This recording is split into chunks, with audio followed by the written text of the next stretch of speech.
साथियों नमस्कार। इस वीडियो में आज हम बात करेंगे BA, BSc, BCom, BBA, BCA प्रथम वर्ष के विद्यार्थियों के लिए आपका जो आधार पाठ्यक्रम यानी फाउंडेशन कोर्स है उसका second paper English language and Indian culture according to new education policy, नई शिक्षा नीति के अनुसार। और उसकी फर्स्ट यूनिट की हम लोग एमसीक्यू भी देखेंगे और कुछ डिस्क्रिप्शन देखेंगे। तो इसमें जब हम देखेंगे यूनिट फर्स्ट में, तो आपका जो सिलेबस है उसमें टोटल 5 टॉपिक दिए हुए हैं। पहला where the mind is without fear, आप इस टॉपिक को प्लेलिस्ट में जाकर देख सकते हैं, इसका एक सेपरेट वीडियो है। दूसरा है नेशनल एजुकेशन बाय एम के गांधी, इसका भी एक सेपरेट वीडियो है, उसको भी आप पढ़ सकते हैं। द एक्स आर के नारायण, इसके भी क्वेश्चन है, ऑब्जेक्टिव क्वेश्चन है, बहुविकल्पी प्रश्न है, इसको भी आप पढ़ सकते हैं। और आज के इस वीडियो लेक्चर में हम पढ़ने वाले हैं the wonder that was India A L Basham. तो इस फोर्थ जो टॉपिक है उसको हम इस वीडियो में आज हम डिस्कस करने वाले हैं। तो मेरे साथ मेरे सहयोगी लेक्चरर जो जुड़ने वाले हैं वो आपको इस वीडियो में आगे की तरफ ले जाएंगे और इसमें ऑब्जेक्टिव क्वेश्चन को भी सॉल्व करवाएंगे और साथ ही इस चैप्टर के बारे में आपके साथ डिस्कस करेंगे। तो मेरे साथ में मेरे सहयोगी जुड़ रहे हैं, लेक्चरर एफएस मीणा सर, आगे का मोर्चा अब वो संभालेंगे। हेलो डियर स्टूडेंट, आज हम आपके फाउंडेशन कोर्स का यूनिट फर्स्ट का के अंदर जो the wonder that was India वाला टॉपिक उसको कवर करेंगे, जो एएलएम बेशम ने लिखा है। The wonder that was India, a survey of culture of the Indian subcontinent before the coming of Mughals, Muslims की जगह आप मुगल्स भी कर सकते हैं, is a book on Indian history written by Arthur Llewellyn Basham and first published in 1954। इसका overall जो meaning है वो मैं आपको समझा देता हूँ कि जो राइटर हैं उसने जो सिविलाइजेशन है, सबसे ओल्डेस्ट सिविलाइजेशन हड़प्पन सिविलाइजेशन, इन सब का जिक्र इसमें किया है। कुल मिलाकर जो इंडियन सिविलाइजेशन है उसके ऊपर राइटर ने इस बुक के अंदर सबसे ज़्यादा जिक्र किया है। इसमें रिलीजन से लेकर भी उसने बहुत सारे पॉइंट्स का डिस्कशन किया है। And Indian civilization among the oldest in the world, and what is the unique is that respect is that the culture of peoples still remains largely unchanged with the strong thread of continuity through the ages. The wonder that was Indian takes a look at the centuries history from the time of Harappan or Indus Valley civilization, यानी जो सिंधु घाटी सभ्यता थी. It explores the possible causes for the decline of Harappan civilization and settlements. इसके अंदर उसने इन कारण को भी एक्सपोज किया है कि किस कारण से जो हड़प्पा सभ्यता है उसका डिक्लाइन हुआ, उसका पतन हुआ है. The book talks about the possibility of Harappan having moved towards the south and settled in peninsular region, यानी प्रायद्वीपीय प्रदेशों में इसका विस्तार हुआ. किस प्रकार हड़प्पा सभ्यता जो है उसकी पॉसिबिलिटी कि वो जो पेनिनसुलर रीजन है यानी प्रायद्वीपीय क्षेत्र उसकी तरफ उसका मूवमेंट हुआ, इसका भी जिक्र इस बुक के अंदर किया गया है. Author also discuss the Aryan invention theory, जो यानी जो आर्यन का जो इन्वेशन हुआ, आक्रमण हुआ, उसको भी इसमें ऑथर ने डिस्क्राइब किया है. The evolution of Hindu religion is also talked about in this book from the Harappan times to the coming of Aryans and mutual influence that Hinduism and its offshoots Jainism and Buddhism had on each other. यानी हड़प्पन सभ्यता, आर्यन और उनका कारण जो influence हुआ, उसके बाद Hinduism का जो उत्थान हुआ, इन सब चीज़ों का भी जिक्र इसमें है. किस प्रकार से बुद्धिज्म यानी कि जो बौद्ध धर्म था वो पूरी तरह से जो ईस्टर्न पार्ट था उसमें फैला, इन सारी चीज़ों का जिक्र इस बुक के अंदर है. The book is comprehensive in its coverage of Indian history. It looks at every aspect of Indian society and culture, यानी इंडियन सोसाइटी और कल्चर के सारे एस्पेक्ट्स को ये कवर करती है. The wonder that was India covers everything from religion, governance, social evolution, literary traditions, philosophy, languages and science। यानी कि जो Indian the wonder that was India covers, यानी जो बुक है the wonder that was India covers, ये सारी चीज़ों को कवर करती है।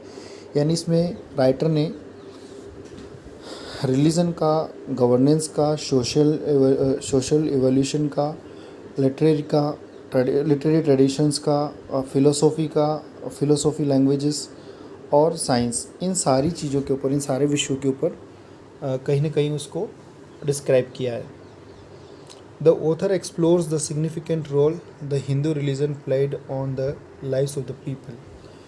और ऑथर ने जो हिंदू रिलीजन है उसका जो इफ़ेक्ट लोगों की लाइफ के ऊपर रहा है उसको भी डिस्क्राइब किया है। All the literary compositions of ancient times had religious associations, यानी कि जो एंशियंट टाइम के जितने भी लिटरेरी कंपोजिशंस है, यानी जो साहित्यिक रचनाएं हैं, उनमें कहीं ना कहीं धर्म का संबंध है, कहीं ना कहीं वो रिलीजन से एसोसिएट करते हैं।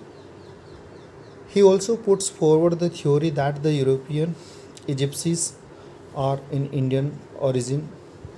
साथ ही साथ वो एक और थ्योरी देते हैं कि जो यूरोपियन इजिप्सीज थे, इजिप्सीज मतलब जो कबीले थे, खाना बदोश थे, आर ऑफ इंडियन रीजन और आर ऑफ इंडियन ओरिजिन, यानी इंडियन मूल के थे। The wonder that was India also gives an insight into modern Indian society and culture, how it become the confluence and different influences from many a quarter throughout many stages of its history। और history के कई सारे points को भी इसमें describe किया गया। About the author के बारे में हम बात करें, author Llewellyn Basham was an indologist मतलब इंडिया से रिलेटेड, जिसे हम बोलते हैं भारतविद, यानी एक student of literature, philosophy, history etc, and a professor in London at school of oriental and African studies. Basham wrote many books in India, including a cultural history of India and the Sharqi Sultanate of Jaunpur। He also co-authored the origins and development of classical Hinduism, religion, beliefs and practices of North India during the early medieval period, and history and doctrine of the Ajvikas, a vanished Indian religion। But his most popular work is the book The Wonder That Was India। यानी जितनी सारी ये जो books हमने नाम लिया है, अलग अलग टॉपिक्स के जो हमने जिक्र किया है, इन सभी टॉपिक्स के ऊपर उन्होंने एज ए को ऑथर्ड सपोर्ट किया है। प्लस उनकी जो सबसे पॉपुलर बुक रही है, जो हमारी जो अभी हम चैप्टर पढ़ रहे हैं वो रही है the wonder that was India. The author was born in 1914 in Essex. His father had served in Indian army and told him a lot of stories about India and sparked an interest in him about the country। जो writer हैं बैशम, उनका जन्म 1914 में Essex में हुआ। उनके father एक Indian army में थे और उन्होंने ही इंडिया के बारे में बहुत सारी चीज़ें उन्हें बताई, यानी ऑथर को बताई, और उससे ऑथर के अंदर एक इंडिया को लेकर एक इंटरेस्ट क्रिएट हुआ। Basham was interested in studying various religions from Christianity to Hinduism, Buddhism and Islam. Writer को सभी धर्मों की किताबें पढ़ने में बड़ा इंटरेस्ट था। उन्होंने सारे धर्मों का अध्ययन किया, यानी कि क्रिश्चियन से लेकर हिंदुइज्म तक, बुद्धिज्म से और इस्लाम तक। The author obtained a degree in Sanskrit from the school of oriental and African studies. उन्होंने संस्कृत में भी डिग्री प्राप्त करी, जिस स्कूल में वो बाद में प्रोफेसर बने थे। He served in the civil defence department during the second world war, यानी जो सिविल डिफेंस डिपार्टमेंट था सेकेंड वर्ल्ड वार के दौरान, उसमें भी उन्होंने अपनी सेवाएं दी। After the war he did a doctorate at the school of oriental and African studies, later become a professor at that college. यानी क्या हुआ, जिसका हमने पहले जिक्र किया कि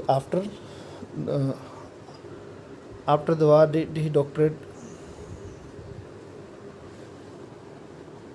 the school of the oriental. अच्छा, डॉक्टरेट करने के बाद उसी कॉलेज में, जैसे जो कॉलेज का नाम है उसी में वो प्रोफेसर बन गए। ये जो नाम है school of oriental African studies ये कॉलेज का नाम है। तो इसी में वो अपनी डॉक्टरेट की उपाधि लेने के बाद, यानी डॉक्टर की डिग्री लेने के बाद, डॉक्टरेट होने के बाद वहीं पे प्रोफेसर बन गए डीलिट की उपाधि लेने के बाद। इन 1965 बेशम ये शॉर्ट फॉर्म है इसका, school of oriental and African studies Basham, to join the Australian National University where he became head of history department and also professor of Oriental civilization। उन्होंने इस यूनिवर्सिटी को छोड़ने के बाद, इस कॉलेज को छोड़ने के बाद वो ऑस्ट्रेलियन नेशनल यूनिवर्सिटी में चले गए और वहाँ पर वो head of the history department बन गए और वहाँ पे वो प्रोफेसर ऑफ ओरिएंटल सिविलाइजेशन के प्रोफेसर बन गए। व्हाट इज़ द मोस्ट, अब हम क्वेश्चन आंसर डिस्कस कर लेते हैं। What is the most significant quality of Indian civilisation? Indian civilisation यानी इंडियन सभ्यता की, भारतीय सभ्यता की सबसे सिग्निफिकेंट क्वालिटी क्या है, सबसे इंपॉर्टेंट क्वालिटी क्या है? The most significant quality of Indian civilisation is sustained continuity, यानी अभी तक बनी हुई है, ये सभ्यता मिटी नहीं। Mention the most important characteristics of Indian way life. Mention the most important characteristics of Indian way life. Indian way life की सबसे मोस्ट इंपॉर्टेंट, यानी इंडियन लाइफ स्टाइल की सबसे मोस्ट इंपॉर्टेंट कैरेक्टरिस्टिक्स क्या है? The most important characteristics of Indian way of life is charm and gracious in spite of western influence, यानी कि उसमें एक चार्म और ग्रेशियसनेस है वेस्टर्न इन्फ्लुएंस की बजाय, यानी कि पश्चिम से प्रभावित होने की बजाय उनकी लाइफ स्टाइल बड़ी चार्म और ग्रेशियसनेस है। When did the Indian culture influence begin in Ceylon? Indian culture कब प्रभावित होना शुरू हुआ सिलोन में? The influence of the Indian culture begin in the early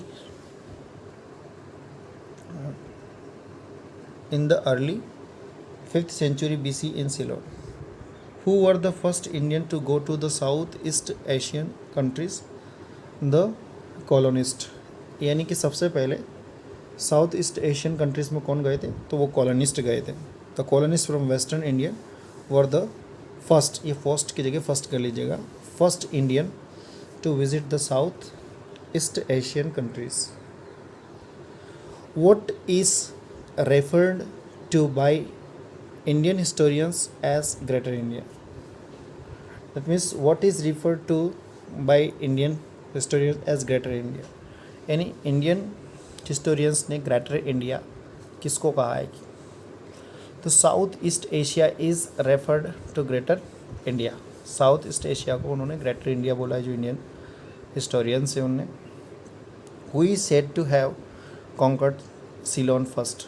Who is said to have conquered Ceylon first? Vijaya, the legendary Aryan conqueror, is said to have conquered Ceylon first. When did the real contact between India and China begin? India और China के बीच में real contact कब शुरू हुआ? The real contact between India and China, India नहीं होना चाहिए, India होना चाहिए यहाँ पे। India and China began 2000 years ago. What aspect of Indian culture influenced the Far East most significantly? Indian Buddhism influenced the Far East most significantly. यानी कि फार east तक किस चीज़ ने सबसे ज़्यादा प्रभावित किया था? तो इंडियन कल्चर के जो बुद्धिज्म है, बौद्ध धर्म जो था, वो फार ईस्ट में काफ़ी दूर तक फैल गया था। एक समय था कि जब भारत के अंदर सबसे ज़्यादा जो प्रचार प्रसार था वो बौद्ध धर्म का था। एक समय ऐसा भी था कि सबसे बड़ा धर्म जो था वो बौद्ध धर्म बन गया था, जो फार ईस्ट तक फैल गया था, और उसका काफ़ी इम्पोर्टेंस भी हुआ था, जिससे अशोका जैसे बड़े राजा भी कत्लेआम और बड़े भारी युद्ध के बाद में परिवर्तित होकर बौद्ध धर्म में एक भिक्षु बन गए थे। Who among the following historians has written the book titled The Wonder That Was India? ये बुक किसने लिखी? तो ये लिखी है, आपने पढ़ा है chapter L Basham. Number 10, Who among the following historians has attempted to write history on the basis of genealogies of various dynasties given in the Puranas? यानी निम्नलिखित इतिहासकारों में से किसने पुराणों में दी गई वंशावली के आधार पर साहित्य लिखने की, उनके आधार पर साहित्य लिखने की कोशिश की, अटैम्प्ट किया? तो वो हैं H.C. Raychaudhuri and F.E. पटिगर। F.E. पटिगर और S.C. रायचौधरी, ये दोनों, तो बहुत A and B। Number 11, the Greek ambassador Megasthenes was in the court of which one of the following rulers. यानी किसके दरबार में दरबारी था, एम्बेसडर था मेगास्थनीज, तो वो था चंद्रगुप्त मौर्य के दरबार में। Who among the following have written the metrical legendary and historical chronicle of the north western Indian subcontinent. Rajatarangini. Rajatarangini एक बुक है जो कलर ने लिखी है, और इसमें मुझे जहाँ तक लगता है कि if I am not wrong Kashmir की जो क्यारियाँ और सुंदर जो घाटी है उसका वर्णन किया गया है। I am not sure, but मुझे कहीं मैंने ऐसा पढ़ा था, मुझे ऐसा ध्यान आ रहा है कुछ।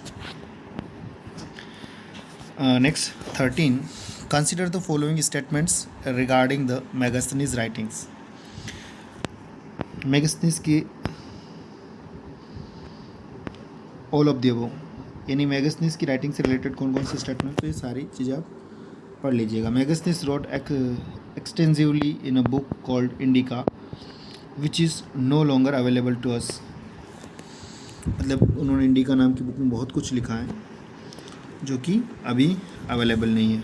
Megasthenes writings could be seen through various extract in the writings of Diodorus Strabo Arian. Megasthenes mentions that Indian society comprised of 7 castes यानी जातिस। Which of the following statements is or are correct? तो ये सारे all of the above, सारे options जो हैं, सारे statement ये मेगास्थनीज के बारे में करेक्ट है। Al Biruni was the contemporary of which of the following Indian rulers. जो अल बिरुनी था वो किसका समकालीन था, तो मोहम्मद गजनी का समकालीन था। Who among the following scholars had viewed India as the homeland of religion and its oldest and purest form and also as the cradle of worldly civilisation.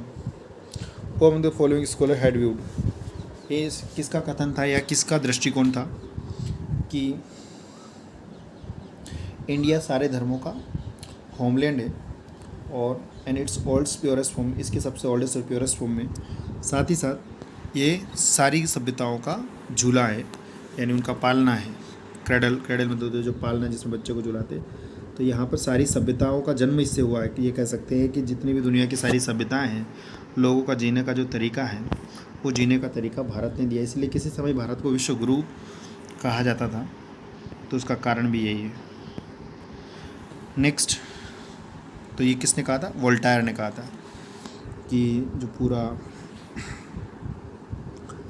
सारी सभ्यताओं का जो जन्म हुआ वो भारत से हुआ है, तो वोल्टायर का कथन था। Who among the following scholars wrote their religion has great purity and one can find traces of pure concept of divinity which can not easily be found elsewhere. ये किसने कहा था कि उनके धर्म के अंदर बिल्कुल प्योरिटी है, और जो प्योरिटी के और शुद्धता के, जो देवत्व के जो कण या जो शुद्धता है, जो ट्रेस उनके वहाँ मिल सकती है, उनके धर्म में मिल सकती है, वो और कहीं पे भी अवेलेबल नहीं है। ये कथन किसका था, Immanuel Kant. 17, in which of the following years the Asiatic Society of Bengal was established. 1784, the early stages of Ajasatru's war with the Vajis took place around the time of Buddha's death in about 483 BC. BC का full form होता है before Christ, ईसा के जन्म से पूर्व। Takshashila was the center of learning and trade. It was situated in northwest direction. Number 20, in the middle of the 4th century BC, Mahapadmananda was emperor of Magad. He was a unpopular king, यानी वो बहुत ज़्यादा popular नहीं था। 21 इन the decisive battle. Decisive battle का मतलब था जो छद्म युद्ध होता है, जो धोखे से किया जाता है, छुप छुप के किया जाता है। In the decisive battle of Gaugamela had already met Indian troops for a small contingent of soldiers from the west of the Indus. Alexander. Alexander had already met Indian troops. Number 22. As benefits me like a king. As as befits me like a king. Who said this? Porus. जो पंजाब के राजा थे I think, जिनसे Alexander का युद्ध भी हुआ था। It is resemble to believe that the emperor Chandragupta Maurya rose to power soon after Alexander's इन्वेशन।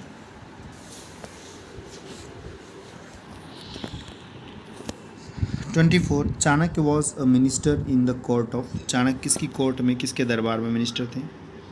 तो वो चंद्रगुप्त मौर्य के दरबार में थे। Chanakya is the reputed author of. Chanakya किसके रेपुटेड ऑथर थे?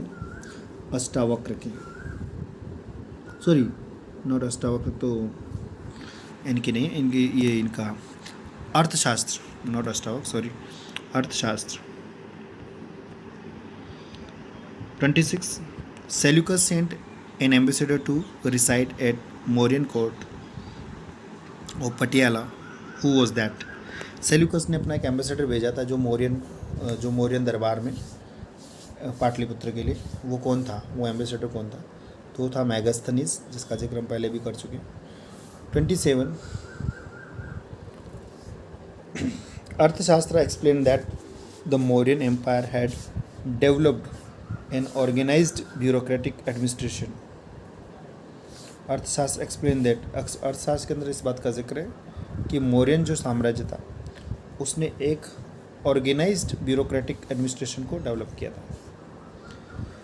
Megasthenes describe that luxurious palace, महल मतलब luxurious palace at Pataliputra built wholly of wood. जो लग्जरियस पैलेस था, महल था, जो पाटलिपुत्र का महल था, वो पूरी तरह से कंप्लीटली एंटायरली वुड से बना हुआ था। Built wholly of wood, wholly मतलब संपूर्ण रूप से, पूरी तरह से, entirely. 29 who considers that greatest of all victories is the victory of righteousness. Righteousness मतलब आपके अंदर जो अच्छाई होती है, धर्म होता है, इसके लिए हम वन वर्ड यूज़ कर सकते हैं यहाँ पे, धर्म। तो who consider that the greatest of all victories is the victory of righteousness, यानी धर्म की जीत ही सबसे बड़ी जीत होती है। ये किसका कथन था? ये मानना था अशोक का, जो कि कलिंग के उस कत्लेआम और भयंकर युद्ध के बाद बौद्ध धर्म को स्वीकार कर लिया था, अहिंसा के पुजारी बन गए थे। 30 Ashoka mention the following social work all of the above, यानी अशोका ने कौन कौन से काम किए थे?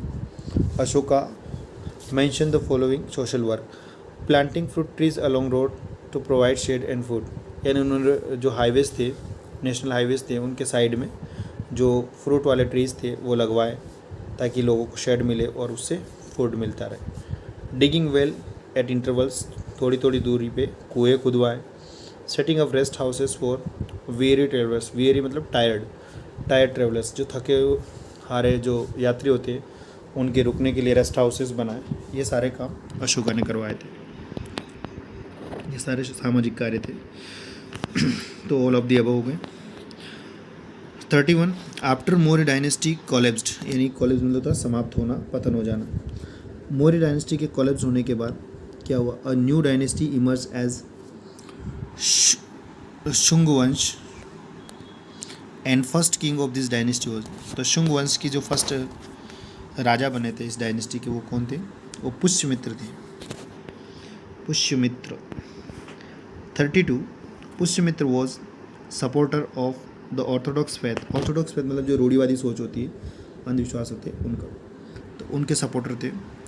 एंड द एंशंट वैदिक sacrifices and revived the ancient वैदिक सेक्रीफाइसेस, यानी जो एंशंट वैदिक सेक्रीफाइसेस थे, त्याग थे, उनको उन्होंने पुनर्जीवित किया। रिवाइव मतलब पुनर्जीवित किया। The Gupta dynasty try to build an empire of a more centralised type and directly controlled much of north India for over 100 years. Gupta dynasty ने try to build empire of more centralise मतलब एक मोर centralise मतलब जिसको हम कह सकते हैं केंद्रीकृत, उन्होंने अपना एम्पायर बनाने का प्रयास किया। And directly controlled much of the north India for over 100 years, और जो नॉर्थ इंडिया का जो पार्ट है लगभग उसे 100 साल तक अपने कंट्रोल में कर लिया। मतलब काफ़ी भाग उसका, much of the north India, उसका उत्तरी भारत का काफ़ी जो हिस्सा था वो अपने कंट्रोल में कर लिया था। किसने? जो गुप्त डायनेस्टी थी, वंश था, उसने। 34 dash is remembered a northern Buddhist tradition as great patron of the faith। तो राइट ऑप्शन हो जाएगा इसका Kanishka. Kanishka is remembered as a northern Buddhist tradition as a great patron of faith। 35 last. The Satavahan dynasty survived more than 300 years। साथियों, आप लोग अभी तक देख रहे थे, हमारे साथ में पढ़ रहे थे एल वाशम का जो इंडिया का जो बात हुई है उसके ऊपर कुछ ऑब्जेक्टिव क्वेश्चन को आप लोगों ने देखा, हमारे सर ने आप लोगों को बताया, समझाया, और उसका कुछ थ्योरेटिकल पोर्शन भी उन्होंने पढ़ाया। इसके बाद में जो फिफ्थ जो टॉपिक आएगा वो है महाभारत के ऊपर सी राजगोपालाचार्य का। नेक्स्ट वीडियो में हम उसको डिस्कस करने वाले हैं। तो धन्यवाद साथियों। यदि वीडियो आपको अच्छा लगता है तो लाइक करें और कमेंट बॉक्स में कमेंट करके बताएं कि वीडियो कैसा बना है, और साथ ही आप चैनल पर नए तो सब्सक्राइब करना ना भूलें और अपने दोस्तों तक इस वीडियो को अवश्य शेयर करें। हम यहाँ पर धन्यवाद देना चाहेंगे हमारे लेक्चरर FS मीणा सर को, जिन्होंने हमें सहयोग प्रदान किया और ये वीडियो आप लोगों के लिए लेकर आए। धन्यवाद साथियों।